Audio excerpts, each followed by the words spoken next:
ध्यान से सुनो, ये कथा नहीं है, ये चेतावनी है। ये कहानी नहीं, आत्मा का आईना है। गरुड़ पुराण का अध्याय 27 मनुष्य को ये बताने आया है कि पाप का बोझ शरीर पर नहीं, आत्मा पर पड़ता है। जब प्राण निकलते हैं तो धन, बल, रूप और अहंकार सब यहीं छूट जाते हैं। साथ जाता है केवल कर्मों का लेखा। इस अध्याय में यमदूतों की पकड़ ढीली नहीं होती और न ही कोई सिफारिश चलती है। यहाँ रोने से नहीं, पश्चाताप से भी नहीं, केवल किए गए कर्म ही बोलते हैं। गरुड़ पुराण का ये अध्याय उन लोगों के लिए भय है जो छल, कपट, अहंकार और अधर्म ने जीते हैं, और ये आशा है उन आत्माओं के लिए जिन्होंने सत्य, सेवा और भक्ति का मार्ग चुना। अध्याय 27 सिखाता है कि जो आज हंस रहा है पाप करके, वो कल यमलोक में एक एक सांस के लिए तड़पेगा।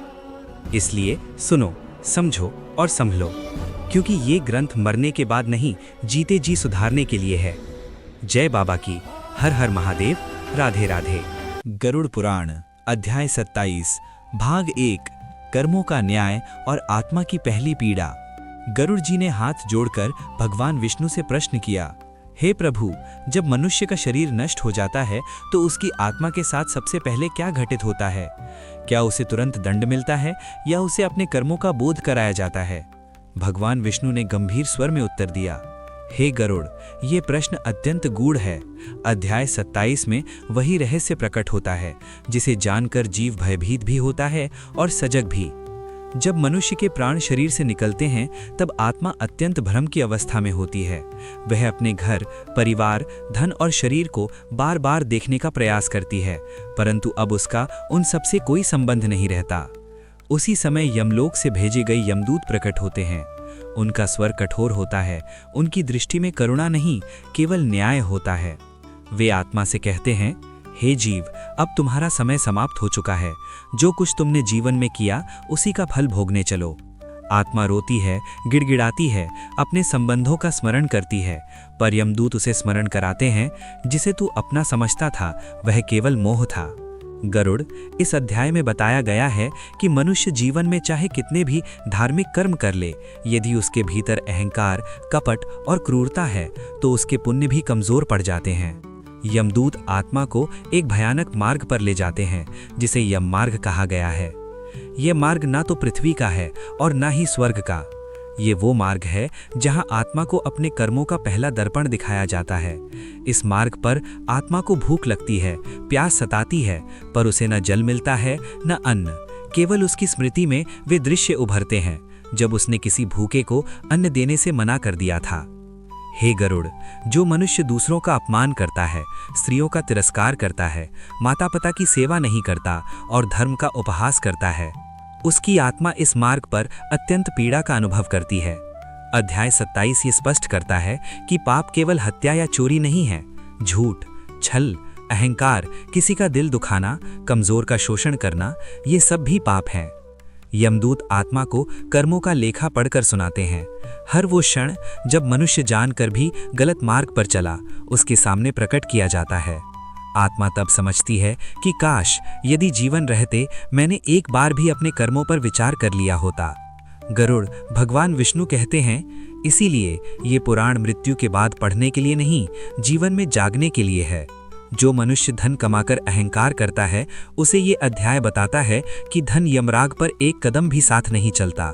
जो अपने बल पर घमंड करता है, उसे स्मरण कराया जाता है कि मृत्यु के समय वह अकेला और निर्बल होता है।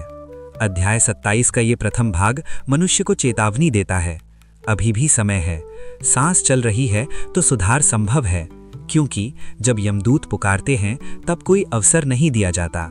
जय बाबा की। हर हर महादेव। राधे राधे। गरुड़ पुराण अध्याय 27 भाग 2 यम मार्ग की यातना और पापों का प्रत्यक्ष दर्शन। गरुड़ जी बोले, हे प्रभु, जब आत्मा यम मार्ग पर पहुंचती है तो वहां उसे किस प्रकार की पीड़ा भोगनी पड़ती है? भगवान विष्णु ने उत्तर दिया, हे गरुड़, यम मार्ग कोई साधारण मार्ग नहीं है।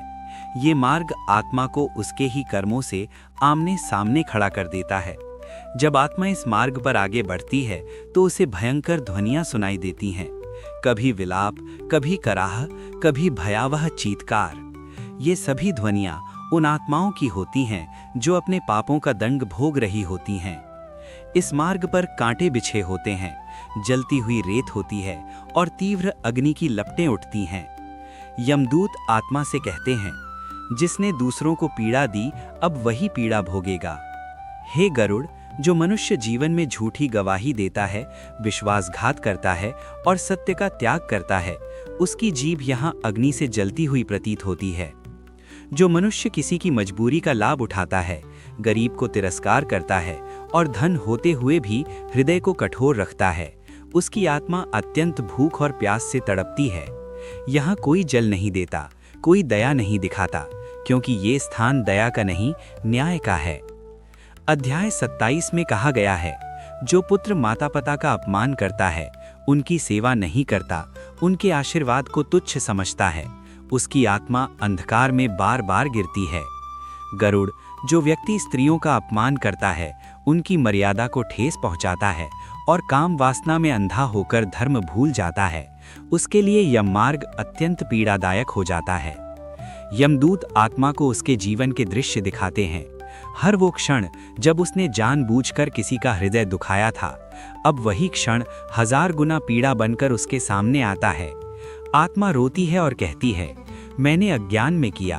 पर यमदूत उत्तर देते हैं, अज्ञान बहाना नहीं है, जब विवेक मौजूद था। हे गरुड़, जो व्यक्ति धर्म को केवल दिखावे के लिए अपनाता है, मंदिर तो जाता है पर मन में घृणा रखता है, उसके पुण्य भी यम मार्ग पर दुर्बल हो जाते हैं। ये अध्याय स्पष्ट करता है कि ईश्वर कर्म देखता है, ढोंग नहीं। आत्मा को कुछ समय के लिए अन्य पीड़ित आत्माओं के साथ रखा जाता है। वहाँ कोई एक दूसरे की सहायता नहीं कर सकता, क्योंकि हर कोई अपने ही कर्मों की आग में जल रहा होता है। गरुड़, ये मार्ग आत्मा को पूरी तरह तोड़ देता है। अहंकार, क्रोध, लोभ सब यहाँ समाप्त हो जाते हैं, केवल पछतावा शेष रह जाता है। भगवान विष्णु कहते हैं, इसीलिए मनुष्य को जीवन में ही अपने कर्मों को शुद्ध कर लेना चाहिए, क्योंकि यम मार्ग पर न मंत्र काम आते हैं, न धन, न संबंध, केवल कर्म। जय बाबा की। हर हर महादेव। राधे राधे। गरुड़ पुराण अध्याय 27 भाग 3 यमलोक का अंतिम निर्णय और आत्मा का भविष्य। गरुड़ जी ने विनयपूर्वक पूछा, हे प्रभु, यम मार्ग की यातनाएं भोगने के पश्चात आत्मा का अंतिम निर्णय कैसे होता है? क्या उसे मुक्ति का अवसर मिलता है? भगवान विष्णु ने कहा, हे गरुड़, अध्याय 27 का यह अंतिम भाग न्याय का पूर्ण विधान प्रकट करता है। यम मार्ग की यातनाएं भोगने के बाद आत्मा को यमलोक में प्रस्तुत किया जाता है। वहाँ न कोई शोर होता है, न कोई क्रोध, केवल गंभीर शांति और सत्य का भार होता है। यमराज अपने सिंहासन पर विराजमान होते हैं। उनकी दृष्टि कठोर नहीं परंतु अचूक होती है। उनके सामने चित्रगुप्त जीव के समस्त कर्मों का लेखा स्पष्ट रूप से पढ़ते हैं। गरुड़, यहाँ न कोई तर्क चलता है, न कोई प्रार्थना। हर कर्म, हर विचार, हर भावना लेखे में गिनी जाती है। यदि मनुष्य ने धर्म का पालन किया हो, अहंकार को त्यागा हो, दया, सेवा और सत्य को अपनाया हो, तो उसके पाप क्षीण हो जाते हैं और पुण्य उसे संभाल लेते हैं। परंतु जो जीवन भर अधर्म में डूबा रहा, जिसने शक्ति पाकर कमजोर को कुचला, जिसने माता पिता, गुरु और नारी का अपमान किया, उसके लिए यमलोक अंतिम चेतावनी नहीं, अंतिम निर्णय होता है। यमराज कहते हैं, हे जीव, तूने जीवन को अवसर समझा पर सुधार नहीं किया। अब तुझे अपने ही कर्मों का फल भोगना होगा। इसके पश्चात आत्मा को नरक, स्वर्ग या पुनर्जन्म तीनों में से उचित मार्ग प्रदान किया जाता है। अध्याय 27 यह स्पष्ट करता है कि नरक स्थायी नहीं है, परंतु पीड़ा सत्य है। वहाँ आत्मा को अपने दोषों का शोधन करना पड़ता है। स्वर्ग भी सदैव का निवास नहीं है, वह केवल पुण्य का फल है। पुण्य समाप्त होते ही आत्मा पुनः मृत्युलोक की ओर लौटती है।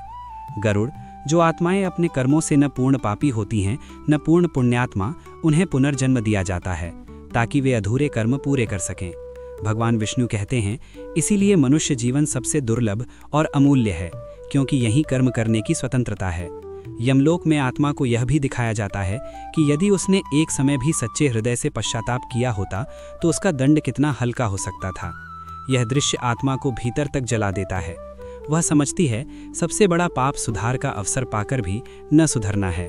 अध्याय 27 का अंतिम संदेश है, ईश्वर दंड नहीं देता, कर्म स्वयं फल बन जाता है। जो मनुष्य आज किसी का अपमान करता है वह कल अपमान का पात्र बनता है। जो आज दया करता है वह कल दया का अधिकारी होता है। गरुड़ भगवान विष्णु अंत में कहते हैं, यह पुराण भय फैलाने के लिए नहीं, जगाने के लिए है। जो इसे सुनकर भी न बदले वही वास्तव में अंधा है। अतः जब तक सांस है तब तक सुधार है, जब तक जीवन है तब तक मुक्ति का द्वार खुला है। जय बाबा की। हर हर महादेव। राधे राधे। सुन लो मानव, ये जो तुमने अभी सुना ये केवल कथा नहीं थी, ये तुम्हारे जीवन के लिए अंतिम चेतावनी थी। गरुड़ पुराण हमें ये नहीं सिखाता कि मृत्यु के बाद क्या होगा, ये सिखाता है कि मृत्यु से पहले तुम्हें कैसा बनना चाहिए। याद रखना, हर पाप लिखा जा रहा है, हर पुण्य गिना जा रहा है, और जिस दिन प्राण निकलेंगे उस दिन कोई बहाना काम नहीं आएगा। न वहाँ धन बोलेगा, न रिश्ते साथ देंगे, ना ही अहंकार बचा पाएगा। वहाँ केवल तुम्हारे कर्म बोलेंगे। जो आज किसी को रुलाता है वो कल स्वयं दया की भीख मांगेगा, और जो आज धर्म और सत्य का मार्ग चुनता है वो मृत्यु के बाद भी निर्भय रहेगा। अभी भी समय है, सांस चल रही है, अपने कर्म सुधार लो, अपने मन को शुद्ध कर लो, क्योंकि गरुड़ पुराण कहता है सबसे बड़ा दंड पश्चाताप के साथ न्याय का सामना करना है। अब ध्यान से सुनो, कल गरुड़ पुराण का अध्याय 28 और भी गूढ़ और भी भयानक सत्य के साथ शाम 8 बजे प्रस्तुत किया जाएगा। तैयार रहना, क्योंकि अगला अध्याय आत्मा को हिला देगा और कर्मों के सबसे गहरे रहस्य खोलेगा। जय बाबा की। हर हर महादेव। राधे राधे।